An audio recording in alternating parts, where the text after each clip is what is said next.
ಸಮುವೇಲನ ಗ್ರಂಥದಿಂದ ವಾಚನ. ಅಧ್ಯಾಯ 9. ಸೌಲ ಮತ್ತು ಸಮುವೇಲರ ಭೇಟಿ. ಬೆನ್ಯಾಮೀನ ಕುಲದಲ್ಲಿ ಕೀಷನ್ ಎಂಬೊಬ್ಬ ಐಶ್ವರ್ಯವಂತನಿದ್ದನು. ಇವನು ಚೆರೋಹನ ಮಗನು, ಬೇಕೋರತನ ಮೊಮ್ಮಗನು, ಅಫೀಹನ ಮರಿಮಗನು ಆದ ಅಬೀಯೇಲನ ಮಗ. ಇವನಿಗೆ ಸೌಲನೆಂಬೊಬ್ಬ ಮಗನಿದ್ದನು. ಈ ಸೌಲನು ಉತ್ತಮನು, ಇಸ್ರಾಯೇಲರಲ್ಲೆಲ್ಲ ಅತಿ ಸುಂದರನೂ ಆಗಿದ್ದನು. ಜನರ ಗುಂಪಿನಲ್ಲಿ ಅವನ ಹೆಗಲು ತಲೆಯು ಕಾಣುವಷ್ಟು ಎತ್ತರ ಆಗಿದ್ದನು. ಒಂದು ದಿನ ಸೌಲನ ತಂದೆಯಾದ ಕೀಷನ ಕತ್ತೆಗಳು ಕಾಣದೆ ಹೋದವು. ಅವನು ತನ್ನ ಮಗ ಸೌಲನಿಗೆ, ನೀನೆದ್ದು ಆಳುಗಳಲ್ಲೊಬ್ಬರನ್ನು ಕರೆದುಕೊಂಡು ಕತ್ತೆಗಳನ್ನು ಹುಡುಕಲು ಹೋಗು ಎಂದು ಹೇಳಿದನು. ಅದರಂತೆಯೇ ಸೌಲನು ಹೊರಟು ಎಫ್ರೈಮ್ ಪರ್ವತ ಪ್ರಾಂತ್ಯ ಹಾಗೂ ಶಾಲೀಷ ನಾಡು ಇವುಗಳಲ್ಲಿ ಸುತ್ತಾಡಿದರೂ ಸಿಕ್ಕಲಿಲ್ಲ. ಶಾಲೀಮ್, ಬೆನ್ಯಾಮೀನ ಈ ಪ್ರಾಂತ್ಯಗಳಲ್ಲಿಯೂ ಸಿಕ್ಕಲಿಲ್ಲ. ಕಡೆಗೆ ಅವರು ಚೂಫ್ ನಾಡಿಗೆ ಬಂದರು. ಅಲ್ಲಿ ಅವನು ತನ್ನ ಆಳಿಗೆ, ಹಿಂತಿರುಗಿ ಹೋಗೋಣ ನಡೆ, ನಮ್ಮ ತಂದೆ ಈ ಕತ್ತೆಗಳ ಚಿಂತೆಯನ್ನು ಬಿಟ್ಟು ನಮ್ಮ ಚಿಂತೆಯಲ್ಲಿ ಇರಬಹುದು ಎಂದನು. ಆಗ ಆಳು, ಇಗೋ, ಈ ಪಟ್ಟಣದಲ್ಲಿ ಗೌರವಸ್ಥನಾದ ಒಬ್ಬ ದೈವ ಪುರುಷ ಇದ್ದಾನೆ.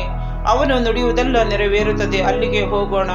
ಒಂದು ವೇಳೆ ಅವನು ನಾವು ಹೋಗಬೇಕಾದ ಮಾರ್ಗವನ್ನು ತಿಳಿಸುವನು ಎಂದನು. ಅದಕ್ಕೆ ಸೌಲನು, ನಾವು ಅವನ ಬಳಿಗೆ ಹೋಗಬೇಕಾದರೆ ಏನಾದರೂ ತೆಗೆದುಕೊಂಡು ಹೋಗಬೇಕು.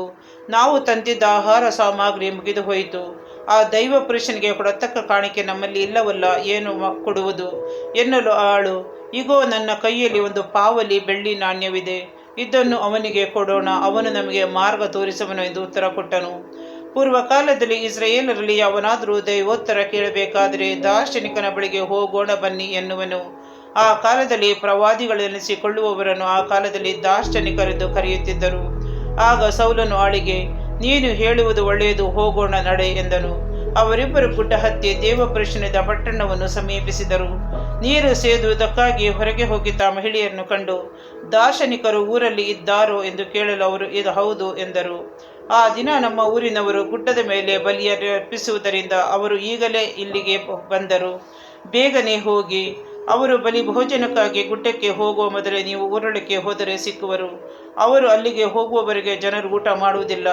ಅವರು ಹೋಗಿ ಬಲಿ ಆಹಾರವನ್ನು ಆಶೀರ್ವದಿಸುತ್ತಾರೆ, ಆ ನಂತರವೇ ಆಮಂತ್ರಿತರು ಊಟ ಮಾಡುವುದು. ಈಗಲೇ ಹೋಗಿ, ಅವರು ಸಿಕ್ಕುವ ಸಮಯ ಇದೆ ಎಂದರು ಆ ಮಹಿಳೆಯರು.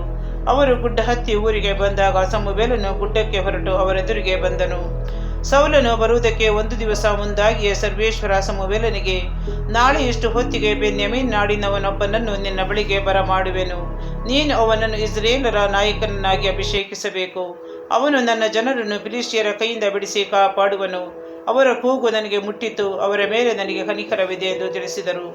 ಸಮುವೇಲನು ಸೌಲನನ್ನು ಕಂಡಾಗ ಸರ್ವೇಶ್ವರ ಅವನಿಗೆ, ನಾನು ತಿಳಿಸಿದ ವ್ಯಕ್ತಿ ಇವನೇ ನನ್ನ ಪ್ರಜೆಯನ್ನು ಆಳತಕ್ಕವನು ಎಂದು ಸೂಚಿಸಿದರು. ಊರ ಬಾಗಿಲಿಗೆ ಬಂದ ಸೌಲನು ಎದುರಿಗೆ ಬಂದ ಸಮುವೇಲನನ್ನು ನೋಡಿ, ದಾರ್ಶನಿಕರ ಮನೆ ಎಲ್ಲಿದೆ ಎಂಬುದನ್ನು ದಯವಿಟ್ಟು ತಿಳಿಸುವಿರಾ ಎಂದನು. ಸಮುವೇಲನು, ನಾನೇ ಆ ದಾರ್ಶನಿಕ, ನೀನು ನನ್ನ ಜೊತೆ ಗುಡ್ಡಕ್ಕೆ ಬಾ. ನೀನು ಈ ಹೊತ್ತು ನನ್ನ ಸಂಗಡ ಊಟ ಮಾಡಬೇಕು. ನಿನ್ನ ಚಿಂತೆಯನ್ನೆಲ್ಲ ಪರಿಹರಿಸಿ ನಾಳೆ ಬೆಳಿಗ್ಗೆ ನಿನ್ನನ್ನು ಕಳುಹಿಸಿಕೊಡುವೆನು. 3 ದಿವಸಗಳ ಹಿಂದೆ ತಪ್ಪಿಸಿಕೊಂಡ ನಿನ್ನ ಕತ್ತೆಗಳಿಗಾಗಿ ಚಿಂತೆ ಮಾಡಬೇಡ, ಅವು ಈಗಾಗಲೇ ಸಿಕ್ಕಿವೆ ಮತ್ತು ಇಸ್ರಾಯೇಲರ ಆಶೋತ್ತರವೆಲ್ಲ ನಿನಗೂ ನಿನ್ನ ಕುಟುಂಬದವರಿಗೂ ಸಲ್ಲುವವಲ್ಲವೇ ಎಂದನು. ಅದಕ್ಕೆ ಸೌಲನು, ಇಸ್ರಾಯೇಲ್ ಕುಲಗಳಲ್ಲಿ ಅತ್ಯಲ್ಪನಾಗಿರುವ ಬೆನ್ಯಾಮೀನ್ ಕುಲಕ್ಕೆ ಸೇರಿದವನು ನಾನು ಮಾತ್ರವಲ್ಲ, ಬೆನ್ಯಾಮೀನರ ಎಲ್ಲ ಕುಟುಂಬಗಳಲ್ಲಿ ನನ್ನದು ಕನಿಷ್ಠವಾದುದು. ನನಗೆ ಇಂಥ ದೊಡ್ಡ ದೊಡ್ಡ ಮಾತನ್ನು ಏಕೆ ಹೇಳುತ್ತಿರುವಿರಿ ಎಂದನು. ಸಮುವೇಲನು ಸೌಲನನ್ನು ಅವನ ಸೇವಕನನ್ನು ಮಂಟಪಕ್ಕೆ ಕರೆದುಕೊಂಡು ಹೋದನು. ಬಲಿ ಭೋಜನಕ್ಕೆ ಬಂದಿದ್ದ ಸುಮಾರು 30 ಜನರಲ್ಲಿ ಅವರಿಬ್ಬರಿಗೂ ಮುಖ್ಯ ಸ್ಥಾನವನ್ನು ಕೊಟ್ಟನು. ಆ ನಂತರ ಸಮುವೇಲನು ಅಡಿಗೆಯವನಿಗೆ, ನಾನು ನಿನಗೆ ಹೇಳಿ ಪ್ರತ್ಯೇಕವಾಗಿ ಇಡಿಸಿದ್ದ ಮಾಂಸ ಭಾಗವನ್ನು ತಂದಿಡು ಎನ್ನಲು ಅವನು ಒಂದು ತೊಡೆಯ ಮಾಂಸವನ್ನು ಅದರ ಸಂಗಡ ಇದ್ದದನ್ನು ತಂದು ಸೌಲನ ಮುಂದಿಟ್ಟನು. ಸಮುವೇಲನು ಸೌಲನಿಗೆ, ಇಗೋ, ಇದು ನಿನಗಾಗಿ ಪ್ರತ್ಯೇಕಿಸಿದ್ದು, ಇದನ್ನು ತಿನ್ನು. ಜನರನ್ನು ಬಲಿ ಭೋಜನಕ್ಕೆ ಕರೆದಾಗಿನಿಂದ ಇದು ನಿನಗಾಗಿಯೇ ಪ್ರತ್ಯೇಕವಾಗಿ ಇಡಲಾಗಿತ್ತು ಎಂದು ಹೇಳಿದನು. ಸೌಲನು ಆ ದಿನ ಸಮುವೇಲನ ಸಂಗಡ ಊಟ ಮಾಡಿದನು. ಅವರು ಗುಡ್ಡದಿಂದಿಳಿದು ಪಟ್ಟಣಕ್ಕೆ ಬಂದ ನಂತರ ಸಮುವೇಲನು ಸೌಲನನ್ನು ತನ್ನ ಮನೆ ಪಾಳಿಗೆ ಮೇಲೆ ಕರೆದುಕೊಂಡು ಹೋಗಿ ಅವನೊಡನೆ ಮಾತನಾಡಿದನು. ಸೌಲನಿಗೆ ರಾಜಾಭಿಷೇಕ. ಮರುದಿನ ಬೆಳಿಗ್ಗೆ ಸಮುವೇಲನು ಮಾಳಿಗೆಯ ಮೇಲೆ ಮಲಗಿದ್ದ ಸೌಲನನ್ನು, ಏಳು, ನಿನ್ನನ್ನು ಸಾಗ ಕಳಿಸುತ್ತೇನೆ ಎಂದು ಎಬ್ಬಿಸಲು ಅವನೆದ್ದನು. ತರುವಾಯ ಅವರಿಬ್ಬರು ಹೊರಟು ಊರ ಹೊರಗೆ ಬಂದು ಸಮುವೇಲನು ಸೌಲನಿಗೆ, ನಿನ್ನ ಸೇವಕರನ್ನು ಮುಂದೆ ಕಳುಹಿಸಿ ನೀನು ಇಲ್ಲೇ ಸ್ವಲ್ಪ ನಿಲ್ಲು, ನಿನಗೆ ತಿಳಿಸಬೇಕಾದ ದೈವೋಕ್ತಿ ಒಂದುಂಟು ಎಂದನು.